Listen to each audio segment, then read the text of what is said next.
What if I told you that 1,800 years ago, ancient Egyptians built a brand new pyramid for Cleopatra every single new year? Imagine that, a massive, glittering monument rising from the desert sands, all to celebrate the start of another year under their legendary queen. It sounds like something straight out of a Hollywood blockbuster, right? A spectacle of unimaginable scale and devotion. But here's the twist. While this idea is absolutely captivating, it's not quite what happened. So, where does this fascinating idea come from? It's a wonderful blend of historical facts and creative imagination. It takes the awe-inspiring legacy of Egyptian pyramid building and combines it with the legendary status of Cleopatra. It's a what-if scenario that sparks our curiosity and makes us wonder about the sheer power and wealth of ancient Egypt. Let's dive into the real history, which is just as incredible. Cleopatra's reign, part of the Ptolemaic dynasty, was actually a period when large-scale pyramid building had long ceased. The golden age of pyramids was the Old Kingdom, over 2,000 years before she was even born. Pharaohs like Khufu, Khafre, and Menkaure built the iconic pyramids at Giza as their eternal tombs. By Cleopatra's time, the tradition had shifted. She was a ruler of Greek descent, and her culture was a unique fusion of Hellenistic and Egyptian traditions. Royal burials were still grand, but they took different forms. Cleopatra's actual tomb is one of history's greatest unsolved mysteries. Ancient texts suggest she was buried alongside her lover, Mark Antony, after their tragic deaths in 30 BC. Historians like Plutarch wrote that their mausoleum was a magnificent monument located near a temple of the goddess Isis in Alexandria. It was said to be filled with treasures of gold, silver, pearls, and ebony. Imagine what a discovery that would be. For years, archaeologists have been searching for this last tomb. One of the most promising recent searches has been led by Dr. Kathleen Martinez at a site called Tapu Siris Magna, about 30 miles outside of Alexandria. Her team believes this temple, dedicated to the god Osiris, is the most logical resting place for a queen who saw herself as the reincarnation of the goddess Isis. During their excavations, they've uncovered a vast network of tunnels deep beneath the temple, a huge cemetery with Greco-Roman style mummies, and coins bearing Cleopatra's image. They've even found busts of the queen and statues of Isis. While the final tomb hasn't been found yet, each discovery brings us one step closer to solving the puzzle.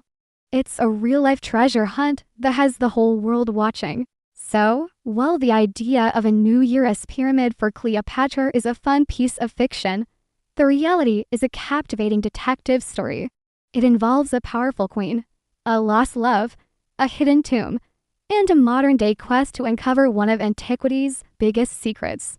Now, let's go back to the New Year celebration itself. How did ancient Egyptians actually celebrate the New Year? Their New Year, called Wepet Renpet, which means opener of the year, was a huge deal. It wasn't on January 1st, though. It was tied to the annual flooding of the Nile River, which usually happened around mid-July. This flood was the lifeblood of Egypt, depositing fertile black silt that made agriculture possible. The start of the new year was heralded by the reappearance of the star Sirius in the sky after a 70-day absence. This celestial event, known as the heliacal rising of Sirius, coincided with the beginning of the flood. So, for the Egyptians, the new year was a time of rebirth and rejuvenation, directly linked to the rhythms of nature. The celebrations were massive, city-wide festivals. They were deeply religious events, but also times of great joy and feasting. People would visit temples to make offerings to the gods, hoping for a prosperous year. One of the most important festivals was the Festival of Drunkenness, dedicated to the goddess Hathor, according to myth.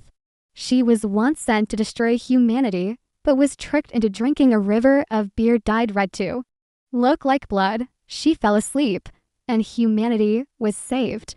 To commemorate this, Egyptians would drink, dance, and celebrate life. It was a time for family, for paying off debts, and for looking forward to the abundance the Nile would bring.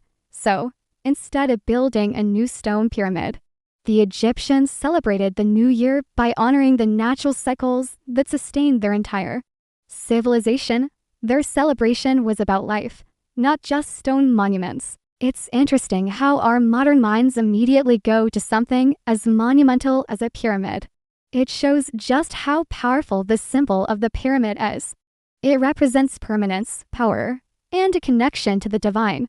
And Cleopatra, a ruler who captivated the Roman world and became a legend, is the perfect figure to attach to such a grand idea. The myth of her yearly pyramid is a testament to her enduring legacy. Even thousands of years after her death, we are still so fascinated by her that we're willing to imagine her capable of the impossible. She was a brilliant strategist, a charismatic leader, and a woman who held her own in a world dominated by men. She spoke multiple languages, including Egyptian, something her Ptolemaic predecessors rarely bothered to do. She commanded armies and navies and enchanted two of the most powerful men in Rome, Julius Caesar and Mark Antony. Her story is a dramatic blend of politics, power, love, and tragedy. It's no wonder she continues to inspire so much art, literature, and even these fantastic what-if scenarios. She has become more than a historical figure. She's a symbol of glamour and mystique. So, to wrap it all up, no, Cleopatra didn't get a new pyramid every year. That's a fun myth that highlights our fascination with both her and ancient Egypt's incredible engineering.